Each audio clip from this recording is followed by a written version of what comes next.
Hola, buen día. ¿Qué tal? Buen día. Buen día. A Hola, ver, buen ¿me día. escuchan? Buen día. Buen día. Sí, se escucha. Bueno, vamos a esperar que se termine de sumar la gente.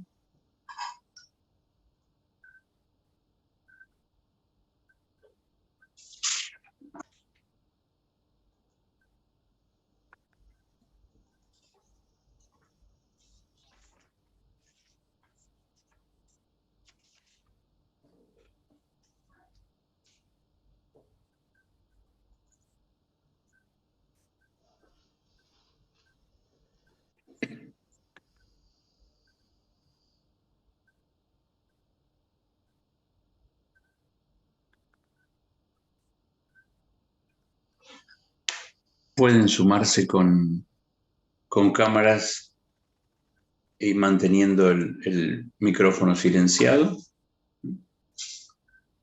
excepto que quieran intervenir y entonces lo habilitan.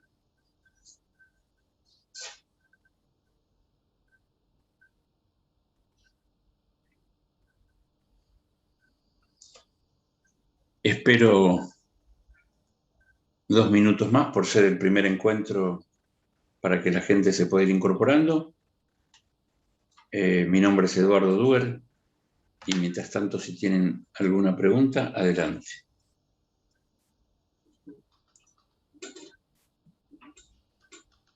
Hola, buenos días. Hola. ¿Qué tal?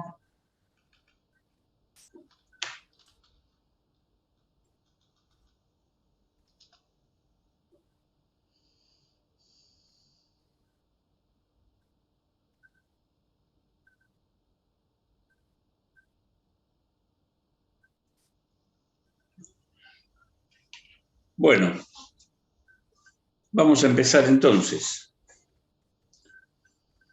Les decía, mi nombre es Eduardo Duer y voy a estar a cargo de esta comisión de prácticos 1A de la materia clínica de adultos. Como ustedes saben, la cursada consiste en 3 espacios distintos.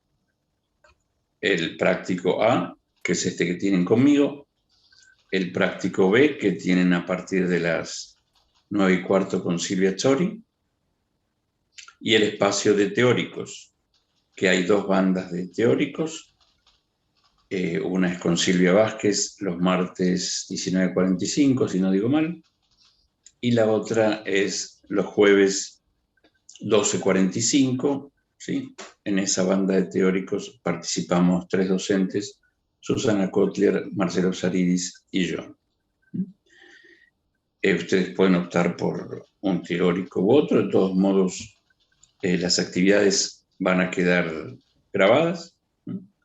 Tanto las de prácticos como las de teóricos. Bueno, Profesor, sí. ¿se pasa presente en los teóricos? Porque yo me había notado en otro momento y, bueno, justo en estos 2 horarios no puedo, los voy a ver por video, pero para saber si se pasa un presente o no. No, en principio no tengo la indicación de que se pase presente. Lo tengo que confirmar, no sé si se modificó algo en ese sentido. Pero bueno, sí, las clases van a estar grabadas. Bueno, ahora vamos a recorrer un poco el programa de la parte de prácticos que yo voy a tomar a cargo. Tienen también en la plataforma un cronograma. En el cronograma figuran los temas de las distintas clases y figuran las fechas de los 2 parciales y los recuperatorios. Lo encuentran allí. De todos modos, déjenme buscarlo para adelantárselos.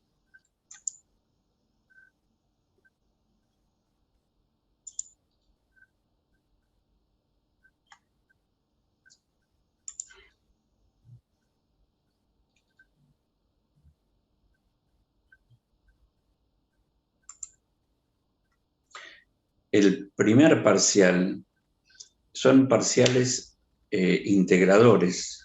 Esto quiere decir se evalúan los contenidos de los 3 espacios, de teóricos, de prácticos A y de prácticos B. El primer parcial integrador va a ser en el espacio de prácticos B, o sea, con Silvia Chori, el 20 de septiembre.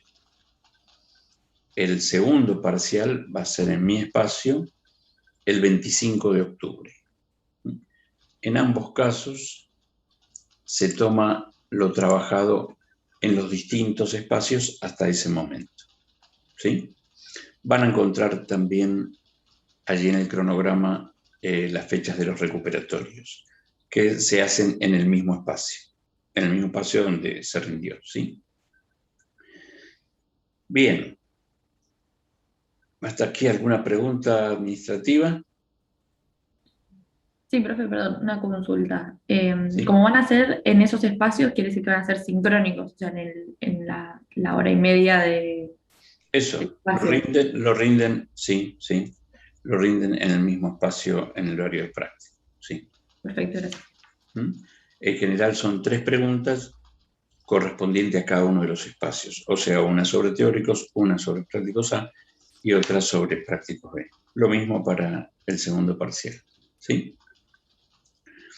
Bien, voy a contarles un poco nuestro recorrido. La idea, tal como dice el título de la materia, es hacer énfasis en lo clínico, ¿sí? Ir aportando viñetas clínicas a los conceptos que vamos desarrollando. En muchos casos son textos que han visto a lo largo de la carrera, ¿sí? La mayoría de ustedes está cerca de recibirse y seguramente varios de estos textos ya lo vieron en cursadas de otras materias. Tal vez la diferencia esté en el enfoque que se le da y, como les decía, el énfasis está puesto en la cuestión clínica. Por eso trataremos de ir ilustrando estos conceptos. Como modalidad de trabajo, si algo no se entiende, no tengo inconveniente en que me detengan y me pregunten, ¿sí? A lo mejor damos por sentado conceptos que se supone que debiéramos saber y puede no estar claro, así que no hay problema. Si algo no se entiende, pregunte, ¿sí? En general, si surgiera alguna duda o si alguien está mandando un link, no sé para qué es. Bueno. Yo lo pedí, profe, es un grupo de WhatsApp. Bueno. Bueno, les iba a comentar un poco qué es lo que vamos a trabajar nosotros en nuestro recorrido. Seguimos un poco, acompañamos un poco el recorrido de teóricos en el programa de prácticos A. Esto quiere decir los desarrollos más centrados en el campo de la neurosis. Mientras que en prácticos B van a estar más ubicados en temas de psicosis, de clínicas de bordes y de instituciones. Bueno, hoy vamos a hablar de fundamentalmente y a modo de presentación de la cátedra de las diferencias entre el psicoanálisis y las psicoterapias. La bibliografía que tenemos para este primer práctico es la conferencia 16 de las conferencias de introducción al psicoanálisis de Freud, que se llama Psicoanálisis y Psiquiatría, y tiene además un texto de Emiliano Galende, que es un psicoanalista que ha trabajado mucho el tema de instituciones. Nos vamos a detener en las páginas que tienen señaladas donde Galende, hace la diferencia entre la psicoterapia y el psicoanálisis. En la conferencia de Freud, el énfasis está puesto en las diferencias entre el psicoanálisis y la psiquiatría. En el práctico 2, que tiene por título el método analítico, vamos a ocuparnos de la regla fundamental del psicoanálisis, la asociación libre, la atención flotante, la abstinencia y la neutralidad como 4 principios fundamentales de la práctica analítica. Y vamos a hablar de los fundamentos de estos principios. Allí la bibliografía son también textos de Freud, consejos al médico sobre el tratamiento psicoanalítico y puntualizaciones sobre el amor de transferencia para detenernos en los conceptos de abstinencia y neutralidad. Después vamos a pasar al tema de primeras entrevistas. La idea allí es diferenciar consulta, pedido, demanda. Allí la bibliografía es Freud sobre la iniciación del tratamiento y un trabajo de Jacques-Alain Miller, también sobre primeras entrevistas. Toda la bibliografía está detallada en el programa y la encuentran en la plataforma. En el práctico 4 vamos a detenernos en la función de las primeras entrevistas y cuáles serían las condiciones de posibilidad de un tratamiento. Y también vamos a trabajar el tema de diagnóstico y de criterios de analizabilidad. Aquí tenemos un texto muy rico, interesante, de Pierre Aulagnier, una psicoanalista francesa, discípula inicialmente de Lacan, después se abrió, varias veces visitó la Argentina y ahí les decía, hay un texto sobre diagnóstico e inicio de tratamiento de Pierre Aulagnier, el aprendiz de historiador y el maestro brujo es el título del libro. Vamos a trabajar un capítulo sobre entrevistas. También allí trabajamos de Freud, la iniciación del tratamiento, y un artículo de Adriana Rubinstein, ¿sí?, que lleva por título Algunas cuestiones relativas al diagnóstico en psicoanálisis. Para el tema de primeras entrevistas les voy a mandar alguna viñeta clínica para que trabajemos sobre ella. Se las voy a mandar con anticipación. Después pasamos al práctico 5, que es sobre transferencia. Aquí la bibliografía vuelve a ser Freud, sobre la dinámica de la transferencia y puntualizaciones sobre el amor de transferencia.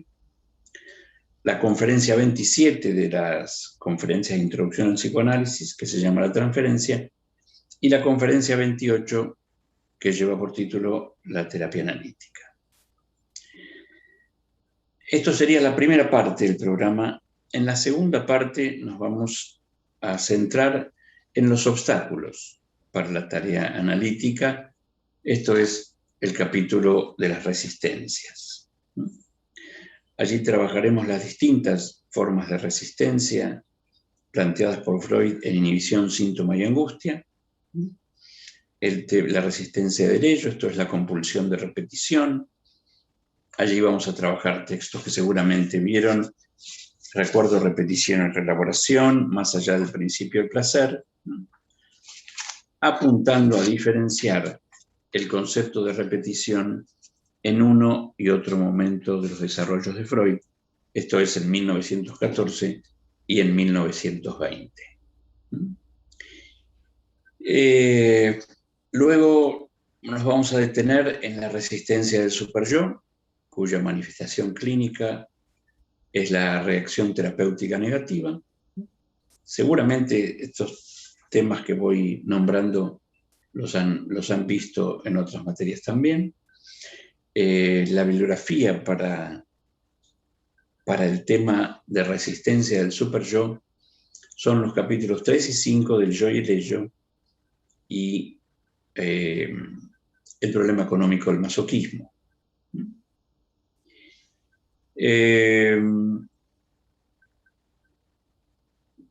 Bueno, después pasaremos al tema de intervenciones, el texto de referencia para intervenciones, que va a ser fundamentalmente intervenciones en la neurosis, ¿sí? Tanto en teórico como en prácticos B van a haber intervenciones en psicosis y en clínica de bordes.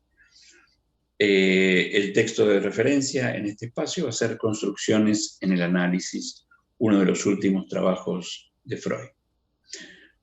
Por último, vamos a hablar de fin de análisis, y ahí la bibliografía vuelve a ser Freud con Análisis terminable e interminable, un texto que me lo dirán ustedes al final de la cursada, pero articula e integra todos los temas que fuimos viendo, las posibilidades y los límites del análisis, tal como lo ve Freud en 1937, 2 años antes de su muerte.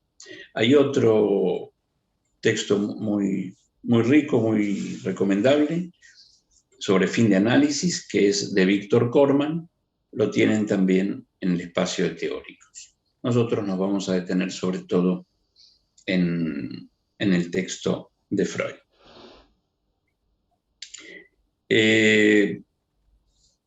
La propuesta, y esto no será la primera vez que lo escuchan, es que lean los textos, ¿sí?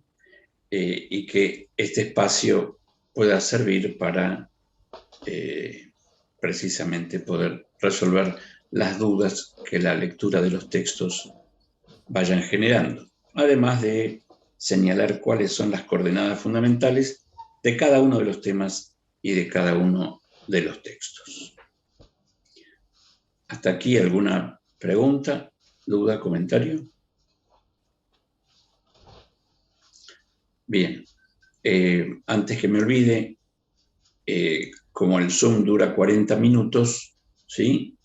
Yo les voy a avisar cuando se está por cortar, tengo que esperar que haga la conversión del video y del audio y luego vuelvo a conectarme, pero eso dura 5 o 10 minutos más o menos, ¿sí?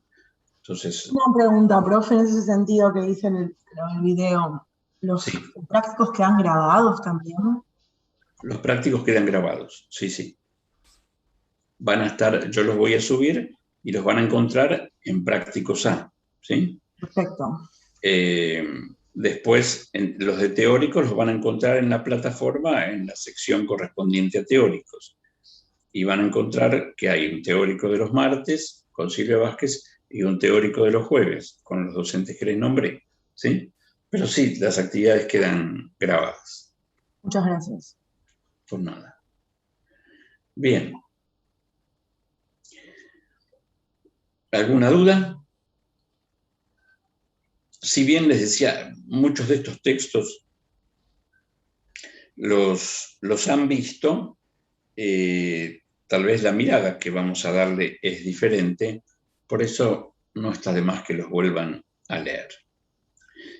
Bueno, en el programa encontrarán bibliografía de referencia psicoanalítica, ¿sí? Freud, Lacan, otros autores de distintas orientaciones, pero se han sumado textos que a nuestro criterio suman en la perspectiva que la cátedra quiere dar, que como les decía es fundamentalmente una orientación clínica. Bueno, queda claro que el marco teórico de la cátedra es el psicoanálisis y como punto de partida, les diría como hipótesis psicopatológica, decimos que el padecimiento psíquico es resultado de una defensa.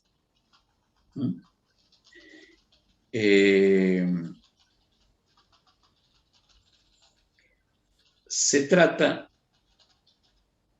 y se desprende esto de los desarrollos de Freud, de determinadas representaciones de las que un sujeto no quiere enterarse. Dicho en términos de los comienzos de Freud, se trata de una representación inconciliable para el yo. Y habría distintas maneras de no querer saber. Con esto aludo y anticipo la presencia de distintos mecanismos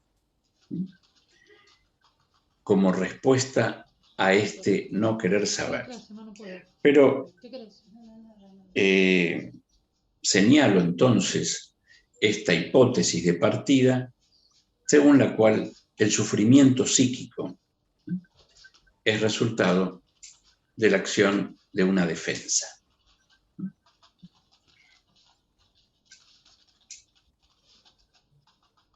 Se trataría, decía, de representaciones inconciliables para el yo y que el aparato psíquico se armaría para poder dar una respuesta, para poder neutralizar un peligro que acecha. Hay ciertos conceptos fundamentales del psicoanálisis, que los habrán visto en otras materias y que son punto de partida de estas nociones que estamos introduciendo. Uno es el concepto de pulsión, ¿sí? Y su diferencia con el instinto. En ese concepto de pulsión, del cual en un ratito voy a decir algunas cosas más, está el fundamento de aquello de lo cual un sujeto se defiende. Ligado al concepto de pulsión, otro concepto fundamental es el concepto de inconsciente. Conocer esta dimensión, esta instancia psíquica que llamamos lo inconsciente y sus leyes de funcionamiento, fundamentalmente condensación, desplazamiento y miramiento por la figurabilidad. Estas leyes de funcionamiento de lo inconsciente explican la dinámica psíquica.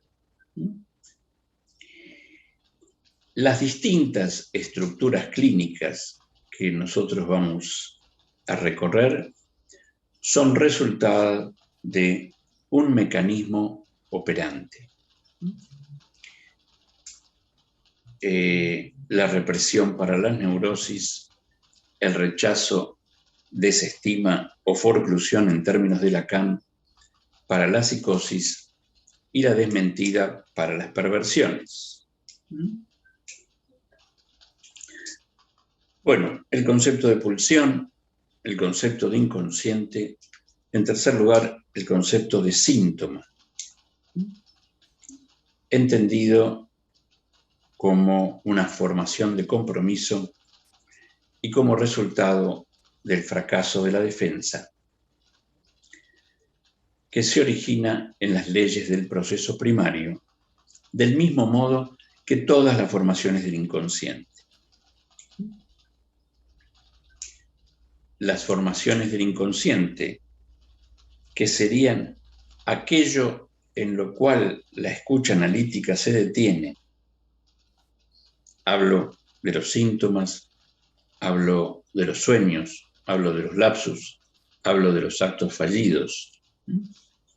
Todo esto que nombramos como formaciones del inconsciente son el resultado de un fracaso de la defensa, de un fracaso de la represión para el caso de la neurosis. Y son una formación de compromiso entre un deseo inconsciente en juego y una defensa contra ese deseo.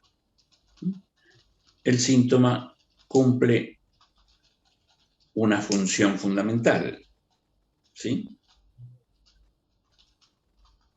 Ya hablaremos de esto, pero como primer referencia, ¿recuerdan ustedes algo del beneficio primario y secundario de un síntoma?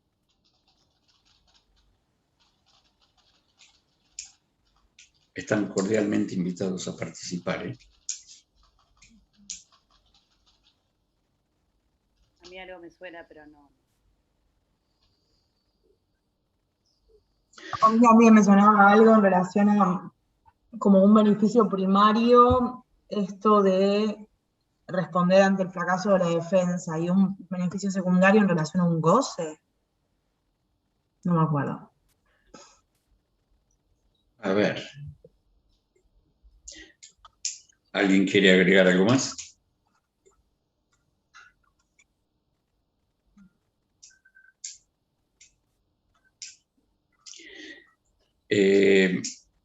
Beneficio secundario, lo veremos pronto, es una de las formas de resistencia del yo que Freud nombra.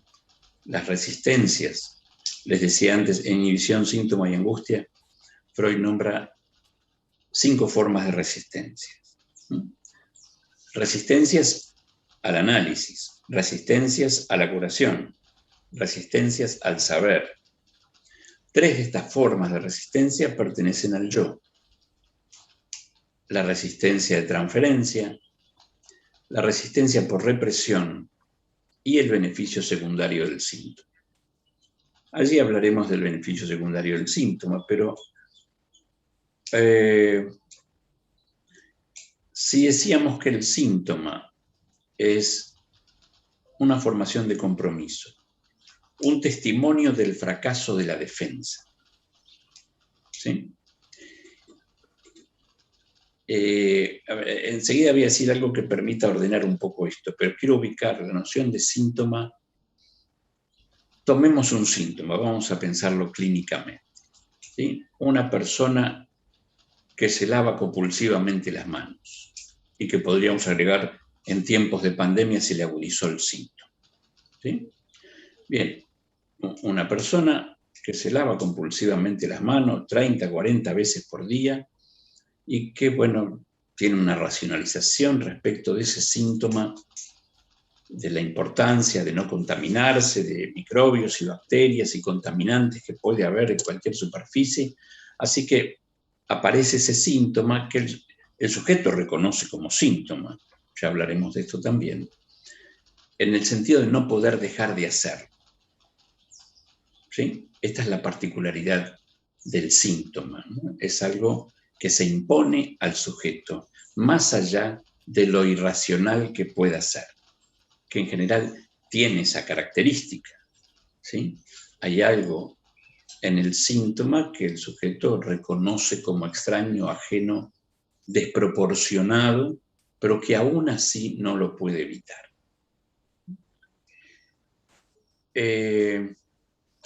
Entonces, esta persona que se lava compulsivamente las manos para defenderse de una contaminación, de una potencial contaminación, imaginemos que se corta el agua.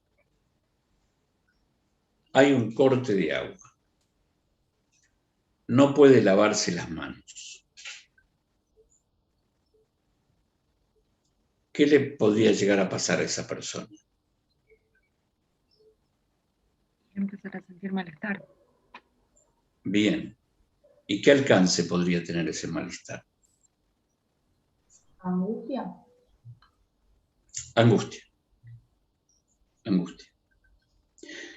Esa persona es probable, qué sé yo, que si no va a haber agua por largo rato, vaya a comprarse botellas de agua mineral, vaya a buscar agua a algún lugar, pero va a entrar a desesperarse si no puede lavarse las manos, si pasan horas y no puede lavarse las manos, y puede llegar a un punto de angustia. Esto nos indicaría que una función del síntoma, un beneficio primario del síntoma, sería evitar la angustia. Puede ser que sean los síntomas egosintónicos que nos generan angustia, digamos, o que nos generan malestar, digamos. A ver, si es síntoma, no es egodistónico. Perdón, no es egosintónico. Me avisa el cartel que la reunión termina en 10 minutos. Un síntoma es siempre egodistónico. Egosintónico puede ser un rasgo de carácter. Si sos muy ordenada, ¿sí? Y en tu casa te dicen que sos una obsesiva del orden, vos dirás, bueno, no me importa, yo mis cosas las quiero ordenadas como a mí me gustan, ¿sí? No lo reconoces como un síntoma. En todo caso, le dirás a tu familia, sí, soy obsesiva con mis cosas y no me importa, ¿sí? No hay síntoma, no hay padecimiento en eso. Al contrario, ¿sí? Te vas a sentir malestar si tus cosas no están como vos necesitas que estén. El síntoma es siempre egodistónico. Y esta es la diferencia, y a propósito de lo que Freud va a decir en la conferencia 16 entre psicoanálisis y psiquiatría, ¿sí? Para el psicoanálisis, un síntoma sería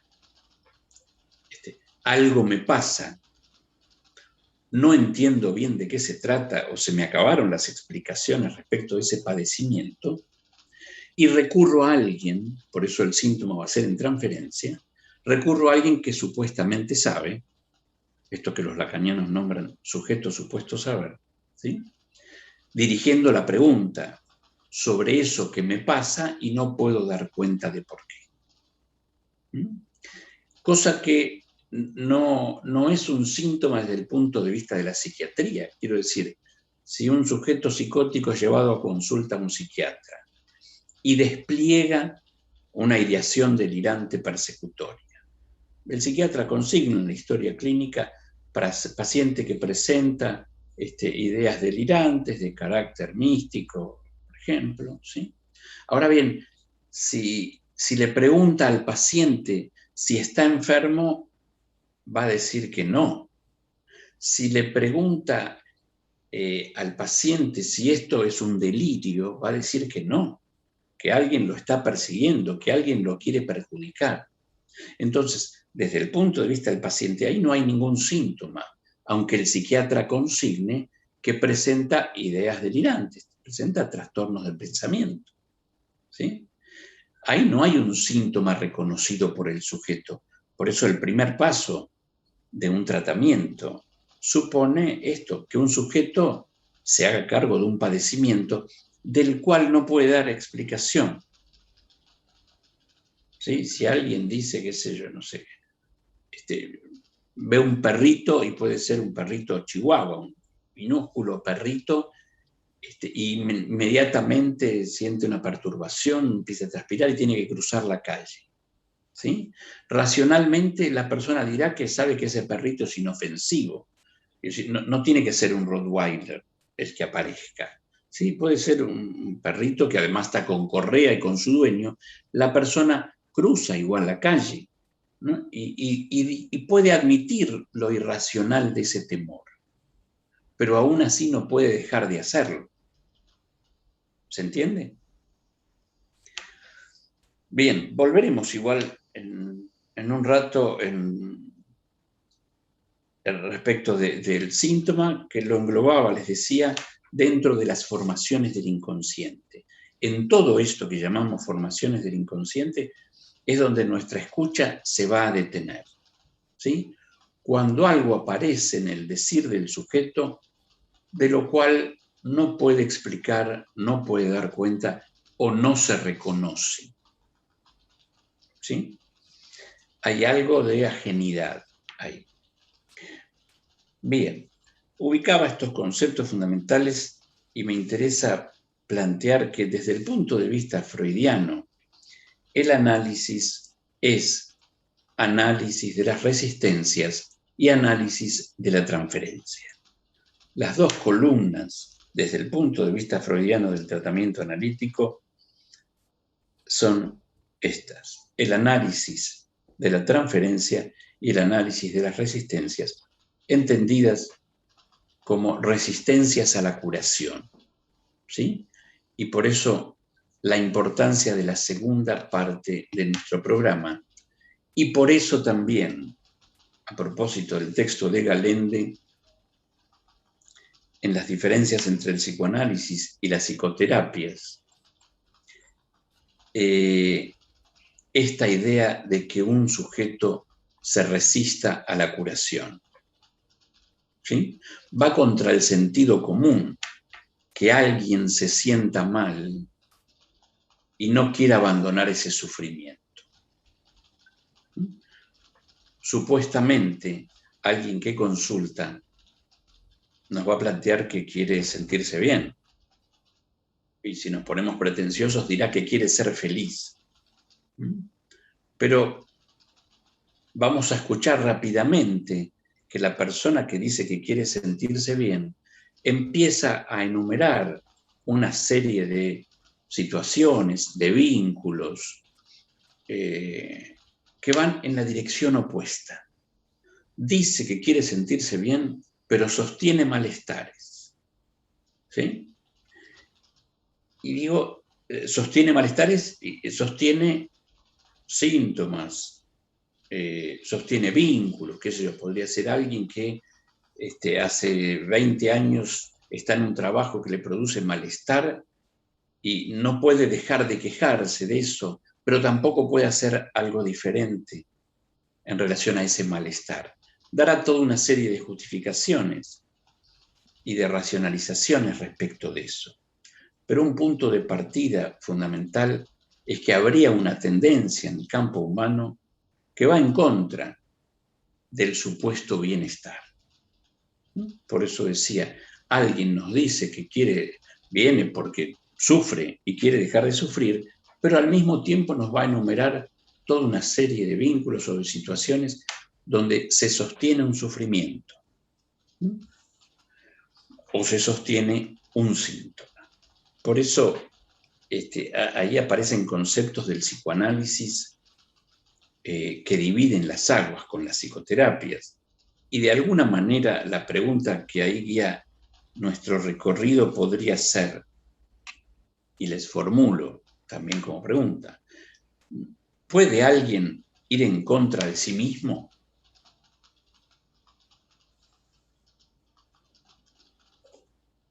¿Puede alguien buscar activamente hacerse daño o generarse un sufrimiento?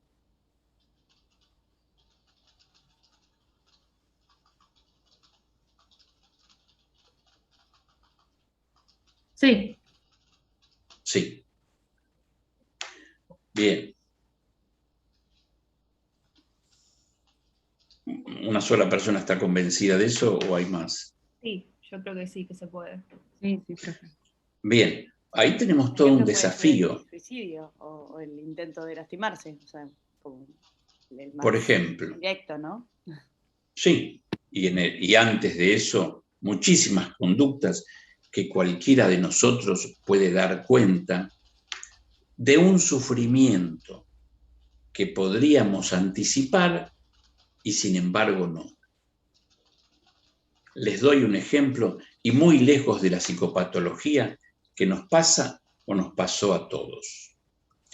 ¿No es cierto que cada cuatrimestre que empiece, ustedes todos decimos, este cuatrimestre sí, voy a empezar a leer desde el práctico 1 para no atrasarme, para no llegar al parcial y desesperarme? Ahora sí, ya tengo toda la bibliografía, tengo todos los apuntes, voy a empezar a leer práctico por práctico. Es cierto que cada cuatrimestre nos proponemos eso, ¿sí?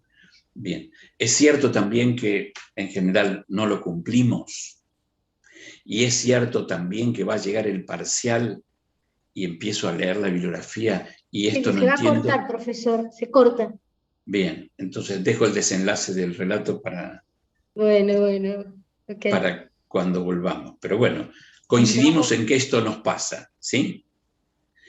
Ahí tenemos, anticipo, un sufrimiento que podríamos evitar y sin embargo sostenemos. Bien, continuará entonces en unos segundos, espero la reconversión y vuelvo a conectarme. Entramos en 5 minutos, una cosa así. Sí, más o menos tengo que esperar que haga, se llama la Vamos. conversión de audio, el Zoom, y lo guardo para después poder enviarlo. Y me vuelvo a conectar. Sí, más o menos demora 5 o 7 minutos, depende de la velocidad.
querés, ma?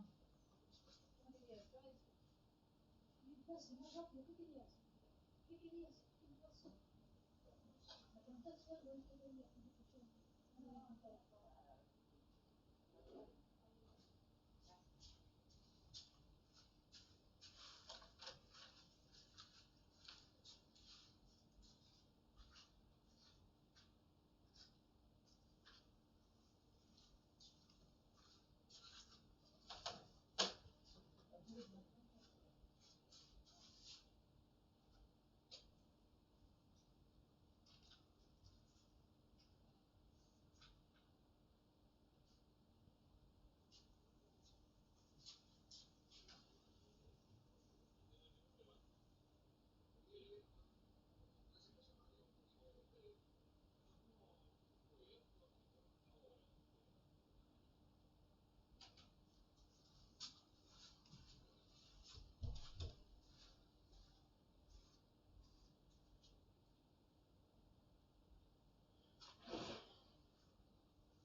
remontar la bibliografía y llegada la fecha del parcial nos empezamos a desesperar.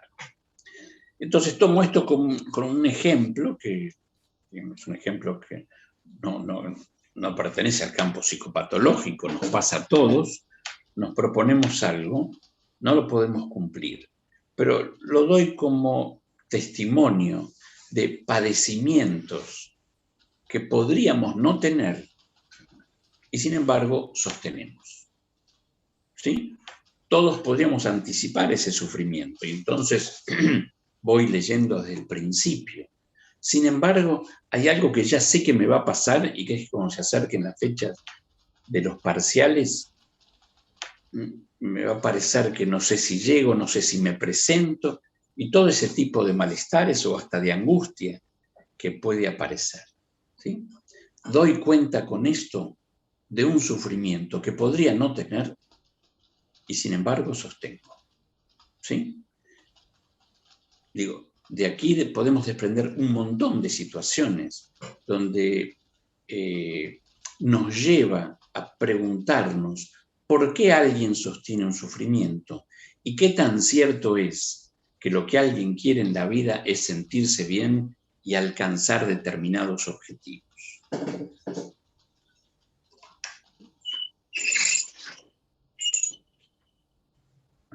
¿Se entiende esto que estoy planteando?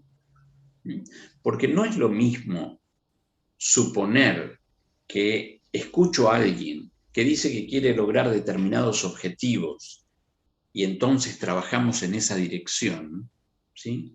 A suponer que hay resistencias en un sujeto a dejar un sufrimiento. Por eso digo, resistencias a la curación. Que hay resistencias a estar mejor y distintas formas de resistencia, ¿no? Dos de las que yo nombré, la resistencia del ello y la resistencia del superyo, son las resistencias más difíciles con las que nos encontramos en el proceso analítico, sobre todo la llamada resistencia del superyo, que Freud va a nombrar necesidad de castigo. Es esta la dimensión novedosa que introduce el psicoanálisis, planteando que habría una necesidad de castigo resultado de un sentimiento inconsciente de culpa. Digo el título, esto lo trabajaremos más adelante, pero se entiende lo que estoy planteando.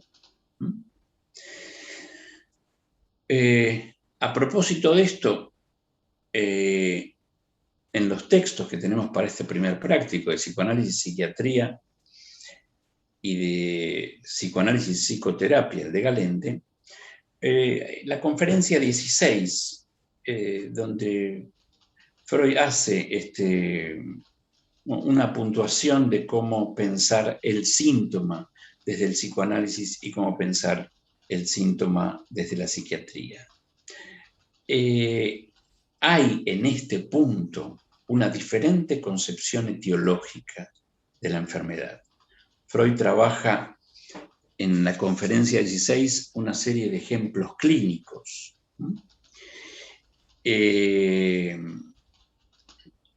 Y dice, bueno, ¿qué diría de estos ejemplos clínicos el psicoanálisis y qué diría la psiquiatría?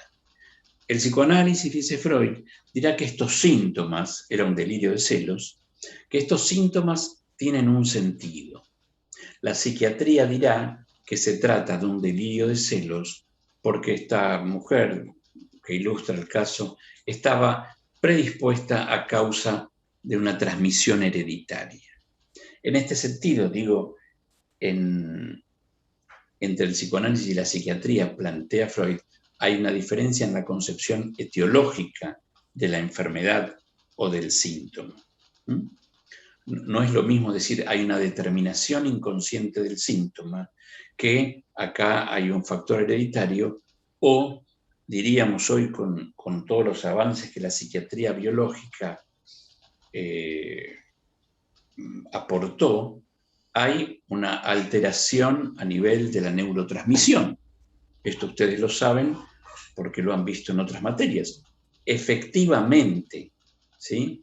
En las distintas patologías encontramos trastornos a nivel de la neurotransmisión, ¿sí?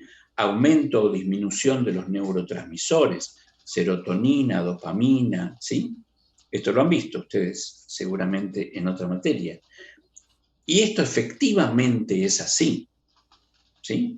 Quiero decir, la medicación, los psicofármacos, los distintos grupos de psicofármacos, llámense los neurolépticos, que son los antipsicóticos, los ansiolíticos, los antidepresivos, producen un efecto, ¿sí?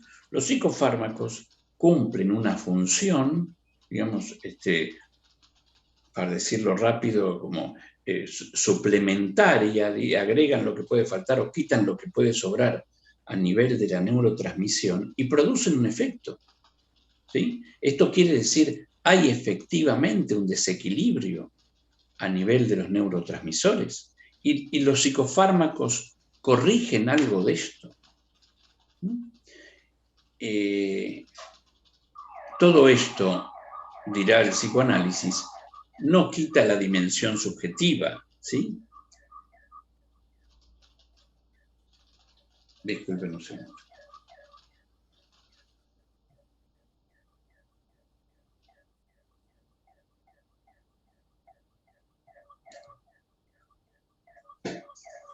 Espero que no sea la alarma de un auto porque será una pesadilla lo que sigue. A ver, cuando digo diferente concepción etiológica, ¿sí? Freud dice, en determinado síntoma hay una determinación inconsciente. El síntoma tiene un sentido. ¿Sí? Y la psiquiatría, desde otra perspectiva, dirá que ese síntoma es resultado de un problema hereditario, ¿sí? Y que había una predisposición a ese padecimiento. Freud dice, psicoanálisis y psiquiatría son complementarios. También en esto es muy tajante. Él dice, no hay contradicción entre psicoanálisis y psiquiatría, se complementan, se suman. Freud dice, el problema no es con la psiquiatría, el problema es con los psiquiatras. Hoy, probablemente ningún psiquiatra que reciba un paciente en tratamiento omita una indicación de psicoterapia en muchos de los casos que recibe. ¿Sí? Indicará tratamiento psicofarmacológico y tratamiento psicoterapéutico en sus distintas orientaciones. ¿Sí? Será terapia cognitiva, será terapia sistémica, será terapia psicoanalítica, pero probablemente ninguno omita una indicación de psicoterapia. Porque, a ver, ¿puede hacer algo el psicoanálisis con las ideas delirantes? La respuesta es, en términos de Freud, no. ¿Puede hacer algo la psiquiatría con las ideas delirantes? Dice Freud, no, tampoco. Ampliemos esto y hoy podemos decir, no hay curación para la psicosis. Curación en el sentido de desaparición de la enfermedad. No hay curación para la psicosis. No la da la psiquiatría, tampoco la da el psicoanálisis. ¿Sí? Los puntos de partida del psicoanálisis y de la psiquiatría, los puntos de partida médicos, dan cuenta digamos, de determinados fenómenos, pero que no... a ver, la herencia médica habla de curación, ¿no? Bueno, no hay curación de la psicosis. Y uno podría agregar, y tampoco de la neurosis, ¿sí? Desde el punto de vista del psicoanálisis, se será neurótico en el mejor de los casos, pero nadie escapa a los efectos de lo que tiene que ver por el tránsito por el Edipo y la castración, como ejes teóricos fundamentales del psicoanálisis, ¿sí? Digamos, a ver, se podrá ser más o menos neurótico, pero nadie escapa a los avatares del tránsito edípico y del complejo de castración. Podrá haber menos padecimiento. La neurosis sería, digamos, el menor padecimiento, por ejemplo, respecto de la psicosis, pero el concepto de curación escapa a nuestro campo. Y yo decía, siguiendo lo que Freud plantea, ¿puede hacer algo el psicoanálisis con las ideas delirantes? No. ¿Puede hacer algo la psiquiatría? No. Puede medicarse, ¿sí? Pero queda claro que los tratamientos psiquiátricos de la psicosis, todo esto lo van a trabajar mucho con Silvia Azzori, que tiene vasta experiencia en el campo de la psicosis, son tratamientos sintomáticos. La experiencia indica que pacientes psicóticos medicados cuando interrumpen la medicación, tienen una alta tasa de reincidencia en internaciones. Hay reinternación, ¿sí? Por eso la estructura psicótica puede alcanzar, y aquí ya pensamos en términos de Lacan, estabilizaciones o suplencias, pero no hay una curación de la psicosis. ¿Se entiende esto que estoy planteando? Entonces, Freud dice, y hago hincapié en esto, el problema es con los psiquiatras, con algunos psiquiatras, dice él, no con la psiquiatría. Bienvenidos sean los hallazgos de la psiquiatría, bienvenidos sean los aportes de la psicofarmacología, ¿sí? Gracias a los psicofármacos, pacientes que hace 60 o 70 años estaban contenidos, estaban atados, hoy gracias a los psicofármacos están sentados frente a nosotros y tienen acceso a la palabra. Desde el punto de vista psicoanalítico, uno puede decir, tomando un término que usaron antes, la medicación también acota el goce, en tanto ahorra sufrimiento. ¿Sí? Goce, un concepto más lacaniano que freudiano, alude a la satisfacción pulsional. Y la satisfacción pulsional confronta con la angustia. Enseguida hablaremos de eso. Pero, a ver, ahí hay un recurso importante si la medicación consigue disminuir el sufrimiento de alguien. Cuadros de excitación psicomotriz, cuadros alucinatorios, ¿sí? O cuadros delirantes disminuyendo la resonancia afectiva de un delirio. Bueno, bienvenido sea todo eso para ahorrarle sufrimiento a un sujeto.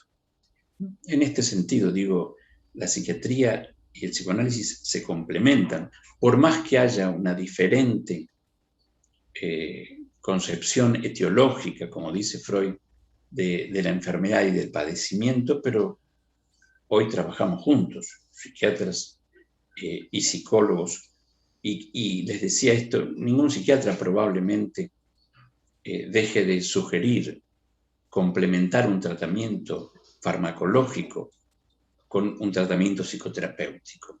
Y tengamos presente, el tratamiento farmacológico es un tratamiento sintomático. ¿Sí? Opera sobre síntomas, no modifica la estructura. El testimonio de esto es que alguien que deja de tomar la medicación reaparece con síntomas y, como les decía antes también, la tasa de reincidencia, tasa de reinternación es alta en pacientes que abandonan el tratamiento farmacológico. Una consulta ¿Sí? acerca de lo que dijiste recién. Sí. Dijiste el tratamiento de psicofármacos opera sobre síntomas, no modifica la estructura. La psicoterapia, en definitiva, también no se modifica la estructura, se opera sobre síntomas. Claro. A ver, se opera sobre la subjetividad, quiero decir. La concepción del psicoanálisis es que la resolución del síntoma vendrá por añadidura, y ahí es necesario diferenciar neurosis de psicosis. ¿Sí? Freud, en este punto, y lo van a ver en los primeros textos que tienen, decía, una de las funciones fundamentales de las entrevistas es hacer un diagnóstico diferencial. Y dice Freud, y si se trata de una psicosis, no tomemos ese paciente en tratamiento. Los pacientes psicóticos no son analizables porque no son capaces de transferencia. Y dice, tomar un paciente psicótico en análisis solo servirá para desacreditar el método. Freud dice, el dispositivo que él armó es para la neurosis. Que supone, como les decía, la transferencia y las resistencias como dos columnas fundamentales. Y lo que Freud está planteando es, los pacientes psicóticos no son capaces de una transferencia en el sentido analítico. ¿Qué quiere decir? Una pregunta dirigida al otro. ¿Sí? Hay algo no sabido por el sujeto que dirige una pregunta al otro. Quien consulta es porque se quedó sin respuestas a su padecimiento, ¿sí? Y se dirige a alguien que supuestamente sabe, ¿sí? El sujeto supuesto saber de Lacan. Del mismo modo que si uno tiene, qué sé yo, malestares estomacales recurrentes, irá a ver un gastroenterólogo, que es el que entiende de eso. Bueno, la transferencia supone una pregunta dirigida a un otro y supone una falta en el saber. Si uno dijera, ¿cuál es el síntoma fundamental de la psicosis? ¿Cuál sería el elemento fundamental, que sería un fenómeno elemental, dicho en términos de Lacan, que define la estructura? Ese elemento fundamental que define la estructura psicótica es la certeza delirante. Esto es un decir del sujeto absolutamente irreductible. La certeza es inconmovible. La certeza no requiere ser demostrada. Bueno, de esto que estoy hablando, habrán cursado psicopatología y saben de qué estoy hablando. Entonces, cuando hablamos de certeza, el saber está del lado del sujeto. No hay pregunta respecto de su padecimiento. Por eso la concepción del síntoma, a propósito de lo que me preguntaban antes, supone un enigma para el sujeto. ¿Sí? Algo me pasa, no sé de qué se trata, y dirijo mi pregunta a alguien que supuestamente sabe sobre eso.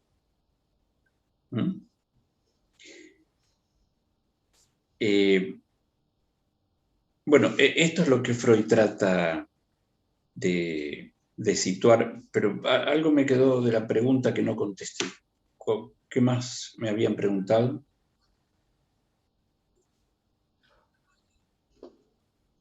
Que no me terminó de quedar claro cuál es la diferencia, o sea, obviamente que entiendo la diferencia entre psiquiatría y psicoanálisis, por supuesto, pero de alguna manera los dos atacan al síntoma a partir de lo que dijiste recién, sin modificar la estructura. A ver, la estructura es inmodificable en algún punto, o sea, está... Pero lo que es inmodificable es la estructura neurótica o la estructura psicótica. Ahora, dentro de lo neurótico, una cosa es una neurosis obsesiva al modo del hombre de las ratas, y otra cosa es tener rasgos de carácter obsesivo. Una cosa es que estés ordenando y limpiando la casa compulsivamente todo el día, donde en términos de la psiquiatría sería un TOC, eso, ¿sí? Una neurosis obsesiva en términos del psicoanálisis. Y otra cosa es que seas una persona ordenada y muy pulcra y que pone énfasis en la limpieza. Ahí no hay padecimiento. En el síntoma hay padecimiento. Está la cuestión de la compulsión. Entonces, el psicoanálisis dirá, bueno, en la medida en que ese síntoma pueda desarticularse, que se entienda el sentido del síntoma, ahorramos padecimiento al sujeto. Perdón, Le preguntan, sí. Ese síntoma es entendido como los propios modos de satisfacción o en Lacan los propios modos de goce, digamos. Claro, claro, por eso el síntoma no se larga así nomás. ¿Por qué no se suelta un síntoma? ¿Por qué sostengo un síntoma? La respuesta es porque hay satisfacción pulsional. Claro. Por eso hay una resistencia a abandonar un síntoma, porque hay una resistencia a abandonar la satisfacción pulsional, pero la satisfacción pulsional, goce en términos de Lacan, produce padecimiento. Ahora voy a volver un poquito sobre eso. Quería situar algo de lo de Galende, pero en relación a lo que Amalia preguntabas, en la medida en que un síntoma pueda ser leído por el sujeto, pueda entender su sentido, pierde consistencia, ¿sí? En cambio, en la psicosis encontramos que, a ver, en muchísimos años de ver pacientes psicóticos internados, nunca encontré un paciente psicótico que dejara de serlo, ¿sí? Aunque no presente síntomas productivos. Ya hablaremos más de eso, pero una cosa son los síntomas positivos y ruidosos de la psicosis, cuadros de excitación psicomotriz, cuadros alucinatorios, cuadros delirantes, ¿sí? Estos son los síntomas positivos y hoy se pone énfasis en los llamados síntomas negativos, esto es, estructuras estabilizadas y compensadas sin el cuadro agudo, pero que conservan abulia, anedonia, falta de interés, ¿sí? Que no hay un padecimiento tormentoso como el momento agudo de una psicosis, pero tampoco hay la dimensión deseante que habita un sujeto neurótico, lo que uno llamaría la significación fálica. Bueno, en general, esa dimensión de significación fálica, que aquello que es nuestra meta, recibirnos, por ejemplo, ¿sí? Ahí hay un deseo que adquiere significación fálica para nosotros. Bueno, esa dimensión no está presente en la psicosis o está muy lastimada, muy herida. En ese sentido, Amalia, a lo mejor responde más a tu pregunta. Uno puede ahorrarse. Le preguntaron una vez a Freud en una entrevista, en un momento difícil de su vida, era por los años 20, justamente cuando Freud hace su segunda teoría pulsional, que habla de la pulsión de muerte, y Freud había perdido una de sus hijas de 26 años por la pandemia de hace un siglo, ¿sí? Por la gripe española, ¿sí? De la cual se habló cuando empezó la pandemia. Fue una pandemia equivalente a esta, que duró de 1918 a 1920. Bueno, una de las hijas de Freud muere por la gripe española en 1926. Freud estaba devastado, esa hija tenía un bebé de 6 meses, y bueno, no se pueden negar los efectos que ese tiempo de Freud, que coincidió con otras muertes contemporáneas a esa, pero bueno, por esa época le hacen una entrevista, y Freud, que se fue poniendo escéptico respecto de la terapia analítica, y lo veremos hacia el final de la cursada, le preguntan, doctor, ¿qué se consigue con el análisis? La respuesta de Freud fue, en el mejor de los casos, podemos pasar del padecimiento neurótico al infortunio de la vida. Dice, podemos ahorrarnos algo del padecimiento neurótico. Aquello con lo que la vida inesperadamente nos cruce, contra eso no podemos hacer nada. Pero bueno, no es poco, dice Freud, que alguien padezca un poco menos. De esto se trata. A esto apunta la terapia analítica. Entonces, como ya me apareció el cartel que quedan 10 minutos, quiero primero situar qué es lo que subrayamos de los textos. De la conferencia de Freud, léanla, él presenta un caso clínico y dice cómo lo piensa el psicoanálisis y cómo lo piensa la psiquiatría, la distinta concepción etiológica, el lugar de la herencia, el sentido de los síntomas. En Galende, que es un capítulo extenso, nos detenemos en las diferencias entre el psicoanálisis y la psiquiatría, y él dice, también a propósito de lo que preguntaban antes, bueno, hay una diferente concepción del síntoma, hay diferencias en la dirección del tratamiento, hay diferencias en la respuesta a la demanda, hay diferencias entre el uso de la sugestión y el manejo de la transferencia. De esto hablaremos más adelante, pero les quiero ubicar las coordenadas fundamentales que plantea el texto de Galén. Y por último, para dar cuenta un poco del padecimiento psíquico,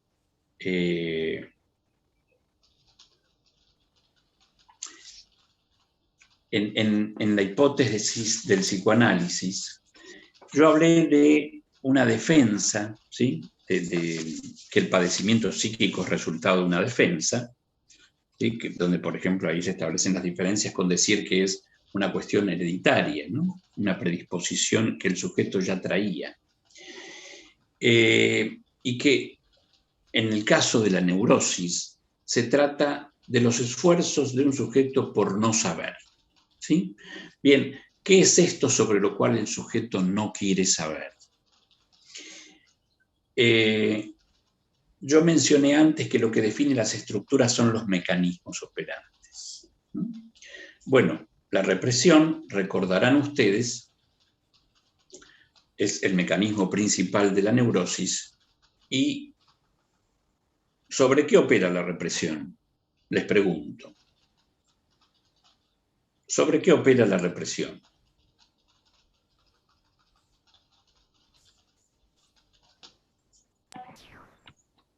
¿Perdón? Por aquello inconciliable, ¿o no? Sobre el Bien. inconsciente. Bueno, Ah, la sobre represión la representación. Sobre el afecto. es no. Ahí vamos. Sobre representaciones, claro. La represión opera siempre sobre una representación. No hay represión de afectos. No hay afectos inconscientes. No hay amor u odio inconsciente. Los afectos son siempre conscientes. Por más que Freud hable de un odio inconsciente o un amor inconsciente, pero ya aclararemos ese punto. Pero la represión es siempre sobre la representación. Y lo que nosotros rastreamos es el destino del afecto. El destino del afecto puede ir a una conversión en la histeria, puede ir a otra representación en la neurosis obsesiva, puede operar un desplazamiento en la fobia. Y lo que nosotros rastreamos es dónde fue a parar ese afecto. Y tratamos de desarmar eso que llamamos un falso enlace. ¿Sí? En esa limpieza compulsiva de manos, uno podría preguntar de qué suciedad se está limpiando todo el tiempo. ¿Sí? Un síntoma es una expresión simbólica. Nuestra tarea es desandar un falso enlace y dirigir el afecto a la representación correspondiente. Por eso siempre rastreamos el afecto. Ahora bien, hablamos de deseos inconscientes. Digo esto en forma comprimida porque nos quedan 4 minutos y pico, lo retomaremos en todo caso la semana próxima. Pero hablamos de deseo en psicoanálisis. ¿De qué hablamos cuando hablamos de deseo? Hablamos de deseo inconsciente, ¿sí? ¿Cuáles son los deseos inconscientes? Pregunto.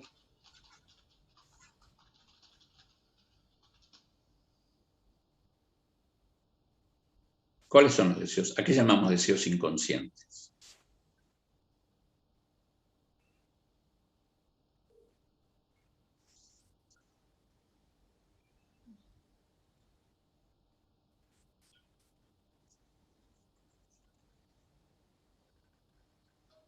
¿Ninguna respuesta?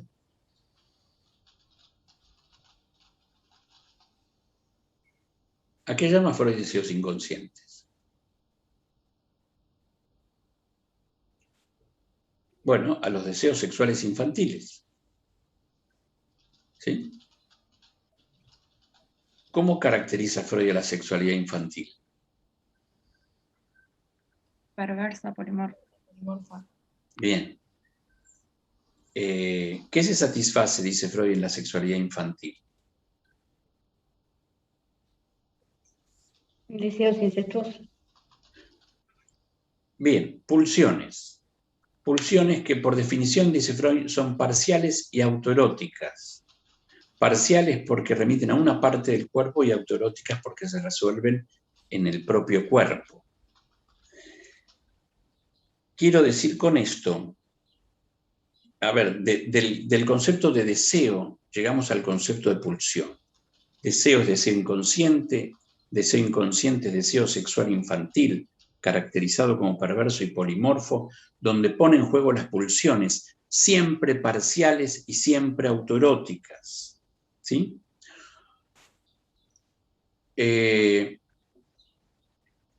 Todo esto es lo que va a caer bajo la represión primaria. Todo esto es lo que va a ser reprimido primariamente y constituirlo inconsciente. Todo esto es el fundamento de las represiones secundarias.